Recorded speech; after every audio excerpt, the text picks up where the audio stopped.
All right, so we'll get through the comic book solicitations real quickly. These are the DC solicits, so everything coming out in May 2026 from DC Comics.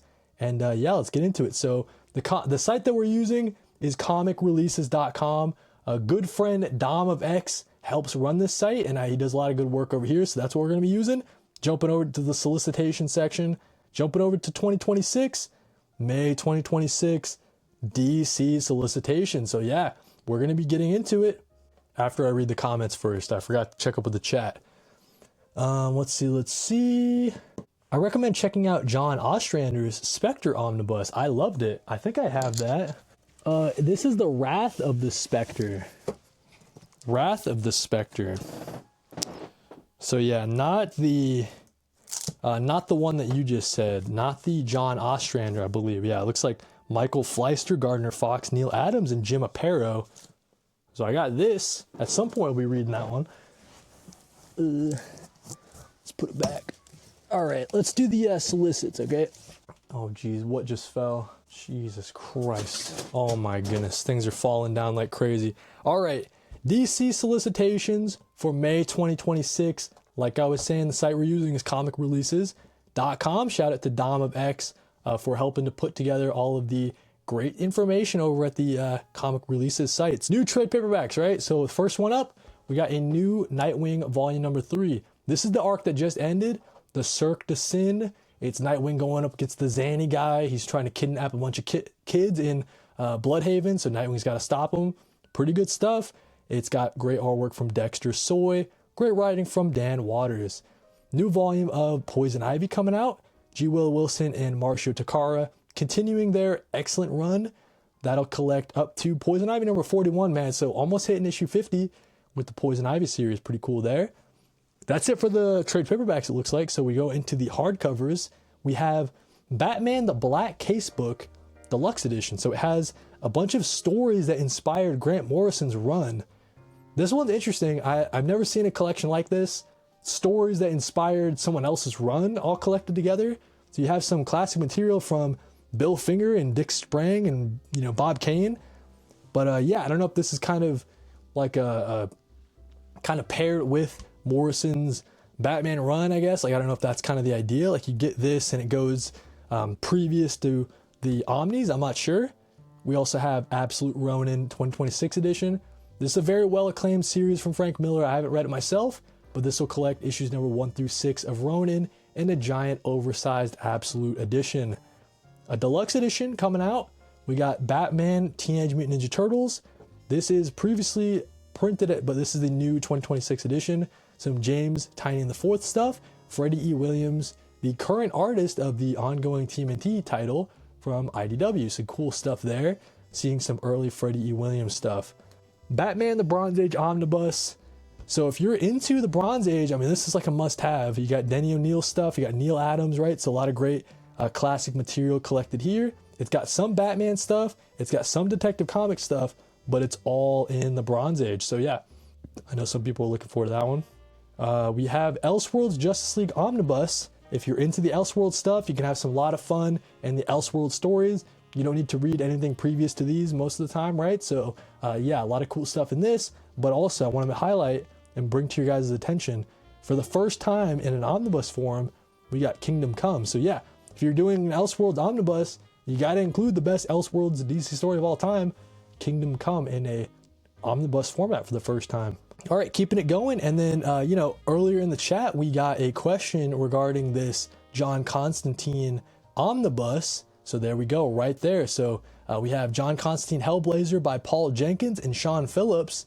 The omnibus, it's going to have 1,256 pages. So it's a big meaty one for $150. This one has to be my most anticipated on the entire DC solicit. Just some early Sean Phillips stuff. I've loved exploring Sean Phillips, and usually Ed Brubaker is the writer, but them together, excellent stuff. But yeah, just exploring some early Sean Phillips stuff as he's doing some Hellblazer work with Paul Jenkins. And yeah, I'm going to be picking this up for sure, even though I haven't read too much John Constantine. I'm excited to go down a John Constantine hole at some point this year. So yeah, looking forward to that. We got the Silver Age Omnibus for the Justice League.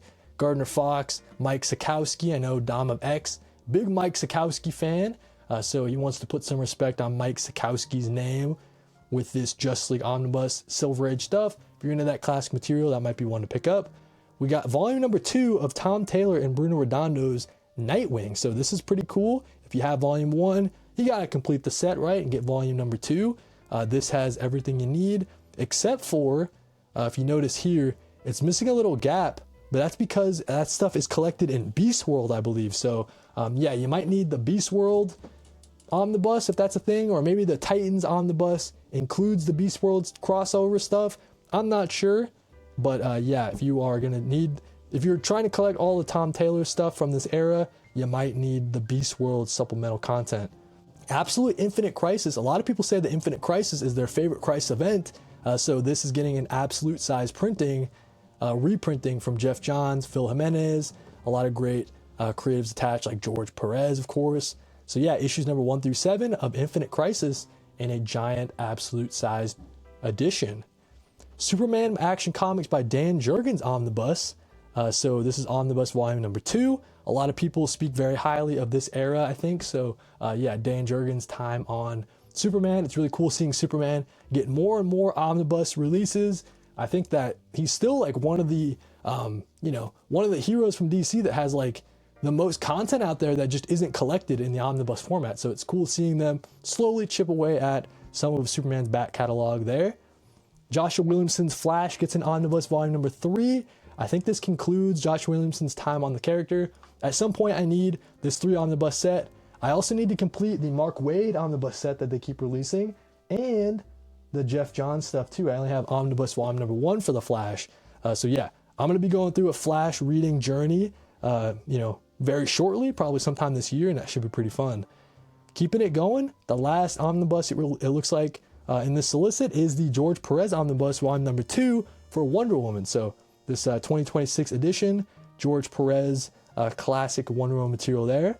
I myself have not read this material, but I heard it's like the classic Wonder Woman stuff, right? So at some point, maybe I'll get my hands on omnibus volume number 1, and you got to complete it with the volume number 2, I think, right? So let's talk about the trade paperbacks, some more trades here, like the Planetary Compendium, Warren Ellis, John Cassidy stuff here, classic material. I've never read this, but everybody says you got to read Planetary. So at some point, if I can find this compendium for cheap, I might be picking this one up. Teen Titans Together is another release from Cami Garcia and Gabriel Piccolo. If you're into the Teen Titans series that Cami Garcia has been working on, Beast Boy stuff, you know, the Starfire series, and Beast Boy Loves Raven or something like that. Like a lot of cool stuff in this for the young readers out there. Also, Shadow of the Batgirl. People love this one as far as a young reader. Kind of a shorter, you know, shorter read for younger readers. Shadow of the Batgirl people speak highly about. Batman and Robin, volume number 3 from Philip Kennedy Johnson. I think this closes out Philip Kennedy Johnson's time on the title. So pretty interesting there. I fell off this at some point. There was just too many Batman series out at one point. So this one got the axe, unfortunately. Batman and the Monster Men from Matt Wagner gets a new release. Collecting Batman and the Monster Men, numbers 1 through 6. I don't know what this is. I have no idea if it's great material or if it's like some must-have stuff. I'm not sure. But it's pretty interesting there. I think it's a trade. Yeah, it must be a trade because it's in the trade paperback section. Get Hero, the complete collection, written by Anthony Bourdain, which I thought was pretty interesting, but I've not read this material before. Collecting Robin year 1 through 4. Let's talk about some DC Finest as well. Really love this format. We got the Fourth World, When the Old Gods Die. So some Jack Kirby, some great, excellent DC Jack Kirby stuff.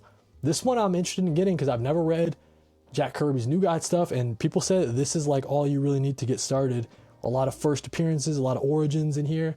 So if you're trying to read trying to read New Gods by Jack Kirby, this might be the perfect DC Finest to get started.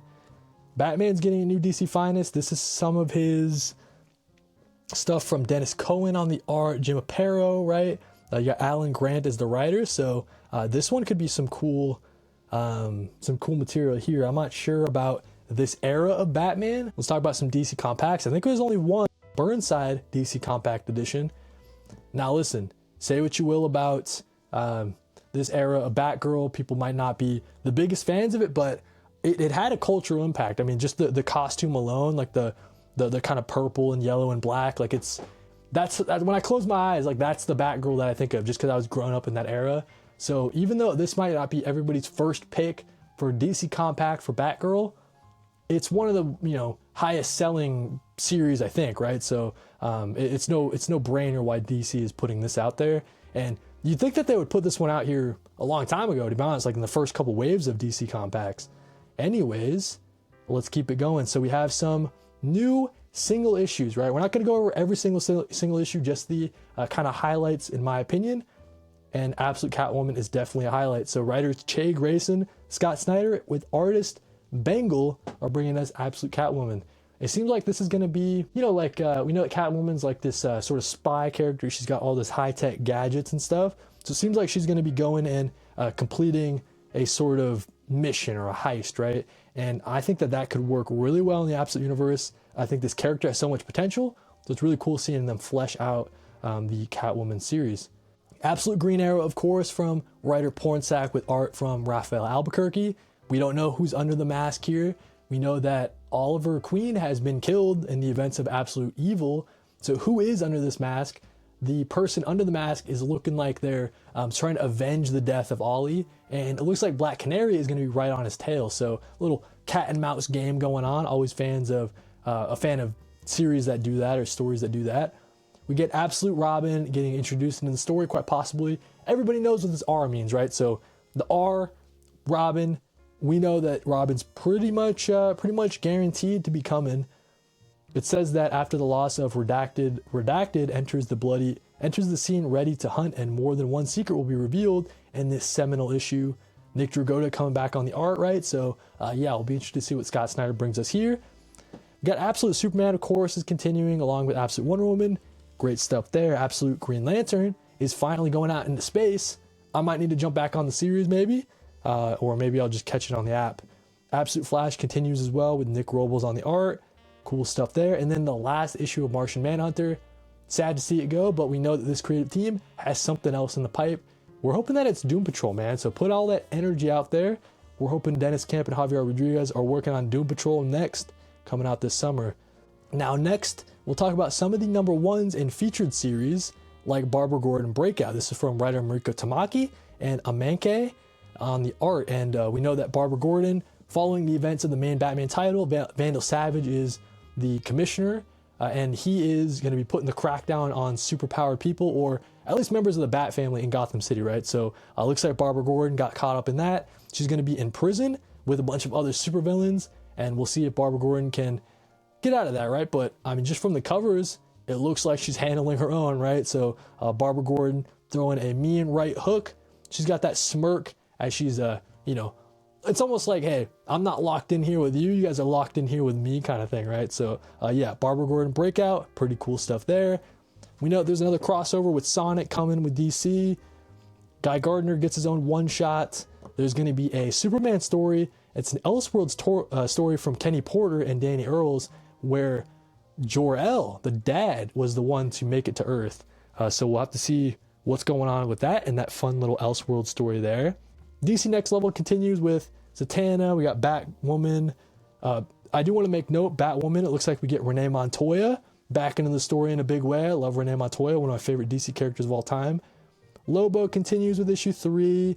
New Deathstroke, as well as the Fury of the Firestorm. Batman Office, we got the normal stuff there. Poison Ivy, Batgirl, Detective Comics. Nothing really jumping out at me here. Justice League Office, some more of the same. The ongoing Justice League Unlimited series. We got JSA, Action Comics, Superman. Supergirl continues, which is cool to see. Shout out to Sophie Campbell. Justice League Unlimited, which I had dropped. Batman Superman World's Finest. New Titans, which is a new revamped title from Tate Bromble with art from Sammy Basri. I'm excited about that. Yeah, this might be it for the solicits, guys. So I don't know if I missed anything. DC Black Label, I don't think anything significant. Yeah. And then it gets into the Vertigo. I don't think we have any new Vertigo titles. It's just issues 4 of all the stuff that they have released up to this point. Some Elseworld stuff. Yeah, that's pretty much it. And then we get into the facsimile. So yeah, I think that'll do it for the DC solicits. for May 2026. All this DC comic coming out in May. Let me know, what are you most excited for down in the comments. Always curious to know. And while you're down there, like if you like, sub if you love, and if you like it, you can hype it. Thank you guys for watching this DC Solicitations, and I'll catch you in the next one. For those that don't know, New Comic Book Weekly is a live show that I do every single Monday at 4 p.m. Eastern.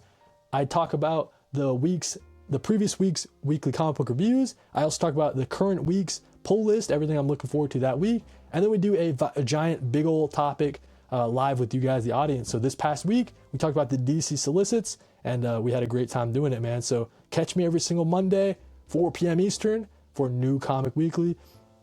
You can be like those in the chat. We got Paul Dev, we got Uncapped, we got Ethan Johnson, we got a lot of people like, we got Named, we got Christopher Allen, he was here earlier, we got Bricks Meter, right? Derek Seaborn, of course. So a lot of fun people joining for a New Comic Book Weekly, and you can join them too every single Monday at 4 p.m. Eastern. Thank you guys for watching, and yeah, another New Comic Book Weekly. So yeah, shout out to everybody for watching live, and I'll catch you guys in the next one.